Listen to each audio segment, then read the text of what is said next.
पहला अनुभव, एक दिल छू लेने वाली सच्ची कहानी। आज शादी की पहली सालगिरह है।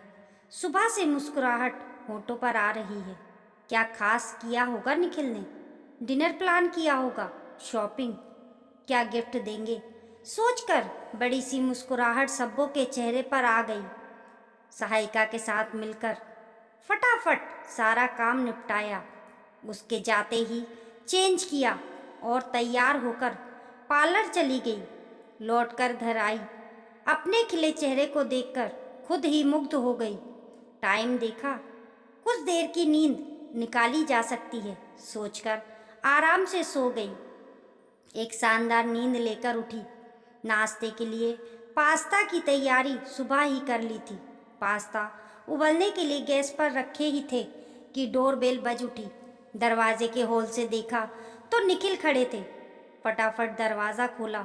उसका खिला चेहरा देखकर निखिल की आंखें शरारत से चमकने लगी।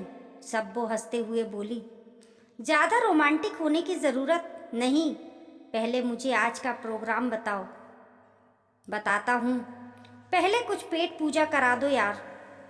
सब तैयार है, 2 मिनट में लाती हूँ। पास्ता खाकर कॉफ़ी भी पी ली गई।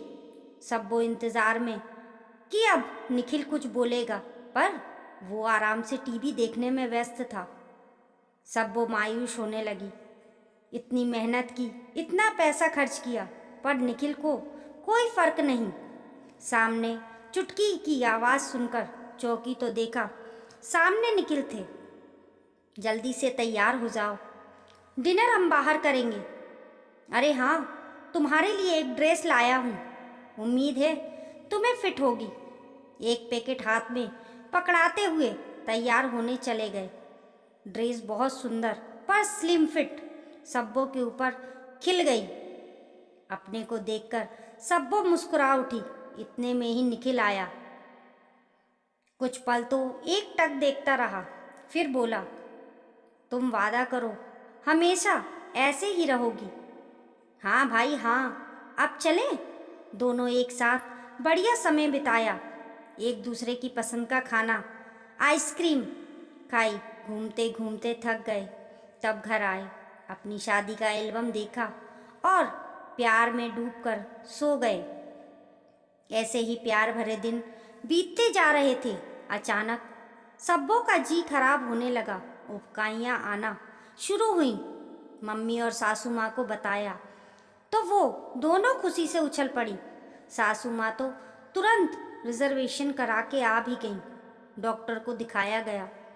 खबर पक्की होने के बाद तो नसीहतों की फेरिस्त थमा दी गई।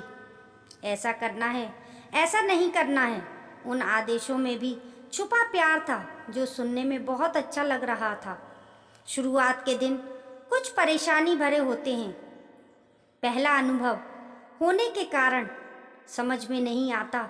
ये समय सब्बों की मम्मी और सासू माँ ने बड़ी कुशलता से निकाल दिया। समय के साथ साथ सब्बो बेडोल सी होती जा रही थी, जो कि स्वाभाविक ही है। निखिल बार बार पूछता, डार्लिंग तुम पहले जैसी तो हो जाओगी ना, एकदम फिट। सब्बो क्या कहती, वो खुद बढ़ते वजन, चलने फिरने में दिक्कतों की वजह से परेशान थी। सिर हिलाकर हामी भर देती। आखिर उसके लिए भी तो नया अनुभव है। पहली बार ही तो वो माँ बनने वाली है। समय पूरा हुआ।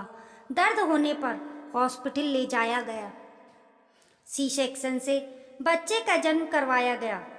कुछ दिनों तो सादा, फिर खूब मेवों से भरे लड्डू, पंजीरी और भी ना जाने क्या क्या डिश बनाकर उसे खिलाई गई। 2 माह में वो फुटबॉल बन चुकी थी। निखिल का बुरा हाल, वो दिन रात सब्बों के पीछे लगा रहता। बेबी तुम पतली कब होगी, पहले जैसी। सुन सुनकर सब्बो पागल सी होने लगी। कैसा पति है, देख रहा है, 2 माह का बच्चा है मेरा, 15 किलो वजन बढ़ गया है मेरा। जादू से करूं क्या मैं अपने आप को फिट? पर समझाया तो उसे जा सकता है जो समझना चाहे। 2 माह के बाद दोनों बच्चे के साथ अकेले रह गए। जरूरत से ज़्यादा काम का बोझ, मोटापे के कारण सांस फूल जाती। बच्चा रात भर जगाता, दिन में भी परेशान करता। सारी दिनचर्या बदल गई। अपने को कैसे व्यवस्थित रखे समझ ना पाती। 3 माह बीतने के बाद भी सब्बो अपने को फिट नहीं रख पा रही थी। ना सहेलियों से मिलने का टाइम, ना पार्लर जाने का। बच्चे को कहाँ छोड़कर जाए ये भी एक चिंता। निखिल ने आते साथ फरमान सुनाया, सुनो बेबी, कल मयंक की शादी की सालगिरह है, हमें चलना है, तैयारी कर लेना और जोरदार दिखना। मुस्कुराता हुआ फ्रेश होने वॉशरूम में चला गया। सुनो निखिल, कल संडे है, आप बेबी को संभालोगे तो मैं फटाफट पार्लर में आई ब्रो क्लीन अप वैक्सीन करवा आऊँगी, हेयर कट भी लेना है। क्या कहा, बेबी सिटिंग? नो नो, ये सब मैं नहीं कर सकता, एक संडे ही तो मिलता है, थोड़ा आराम तो करने दो यार। पल्लव झाड़ कर टीवी ऑन करके आराम से सोफे पर बैठ गया। गुस्से से सब्बों का चेहरा लाल हो गया। उठी, निखिल के पास जाकर साफ साफ बोली, मैं पार्टी में नहीं जाऊंगी, सुना तुमने?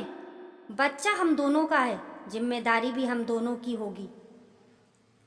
अगर तुम सपोर्ट नहीं करोगे तो मैं अकेली क्या क्या करूंगी। एक तो तुम्हारा 24 घंटे का बोलना, दुबली हो जाओ, मैं कितनी परेशान हूँ, तुम जानते भी हो। क्या मैं नहीं चाहती फिट होना? कोई जादू है क्या जो चुटकी बजाते ही ठीक हो जाए? क्रोध में हाँफने लगी वो। विषय की गंभीरता को देखकर उसने सब्बों को सपोर्ट देने की बात कह तो दी, पर दूसरे दिन काम वाली को 100 रुपये का लालच देकर मना लिया बेबी सिटिंग के लिए। पार्टी में सब्बों किसी तरह सब मैनेज करती रही। निखिल ने पलट कर देखा तक नहीं, सब्बों डिनर तक नहीं ले पाई। 1-2 फ्रेंड्स ने बच्चे को लेने की कोशिश की, पर बहुत अपसेट हो चुकी थी वो। घर आने पर भी निखिल पर कोई फर्क नहीं पड़ा, आते ही सो गया। सुबह ऑफिस भी चला गया। सब्बों ने एक निश्चय किया, सासू माँ को फ़ोन किया और सिलसिलेवार सारी दास्तां सुना दी। उन्होंने दूसरे दिन ही आने का वचन दिया। शाम को कार पार्किंग में रखकर निखिल अपने फ्लैट में पहुंचा। बेल बजाई, दरवाज़ा खुला, देखा सामने माँ और पापा हैं। ताज्जुब हुआ, अरे आप लोग बताया नहीं आने वाले हैं? अरे सबको कॉफ़ी पिलाओ और कुछ खिला पिला भी दो, भूख लग रही है। जोरों से सैंडविच की प्लेट निखिल के सामने रखते हुए माँ बोली, सब्बो नहीं है। सैंडविच खाते खाते निखिल बोला, कहाँ गई? आसपास गई क्या? माँ ने गंभीरता से कहा, वो अपने मम्मी पापा के घर गई हमेशा के लिए। व्हाट? सैंडविच हाथ से छूटकर प्लेट में गिरा। ऐसा क्यों माँ? ये तुम मुझसे पूछ रहे हो? उस बच्ची की क्या हालत कर दी है तुमने? छोटा सा बच्चा संभालना, घर के काम, नया अनुभव उसके लिए था। तुमसे थोड़ा सा सहयोग ही तो मांगती थी।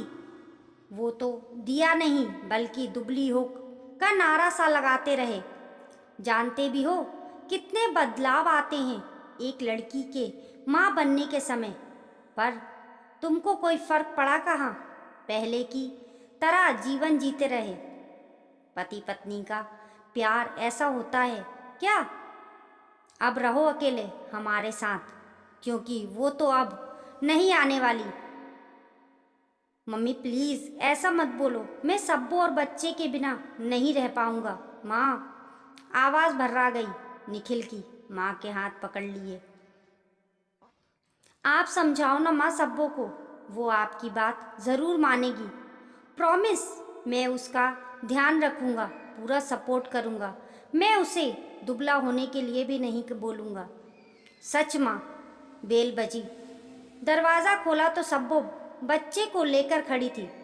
निखिल खुशी के कारण रोते हुए सब्बो से लिपट गया।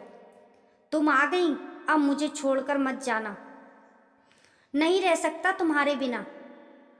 सब्बो ताज्जुब से सबकी ओर देख रही। निखिल की माँ और पापा ने जोरदार ठहाका लगाया। बोले, बच्चू अकल आ गई। बच्चे को पोलियो का टीका लगवाने गई थी सब्बो, कहीं और नहीं। बच्चे की जिम्मेदारी दोनों की है बेटा, किसी एक की नहीं। तुम दोनों गाड़ी के दो पहिए हो तो बराबरी से चलना होगा ना, वरना बैलेंस बिगड़ जाएगा, और अगर बैलेंस बिगड़ा तो ये गृहस्थी भी बिखर जाएगी। कान पकड़ता हूँ मैं, ऐसी गलती कभी नहीं करूँगा, इस बार माफ़ कर दो आप। सभी सब्बों ने बेटे को निखिल की गोद में दिया और मुस्कुराते हुए किचन में चली गई कुछ मीठा बनाने को, क्योंकि आज मिठास भरे रिश्ते की नई शुरुआत जो हुई थी। बच्चा किसी एक की जिम्मेदारी नहीं होता, और बच्चे के बाद एक लड़की की ज़िंदगी में बहुत बदलाव आते हैं। उससे हर पति को समझना चाहिए और अपनी पत्नी का पूरा पूरा सहयोग करना चाहिए। दोस्तों, कहानी पसंद आने पर लाइक करें और हमारे YouTube परिवार का हिस्सा बनने के लिए चैनल को सब्सक्राइब करें। कमेंट बॉक्स में बताना ना भूलें आपको ये कहानी कैसी लगी। मिलते हैं फिर एक नई कहानी के साथ।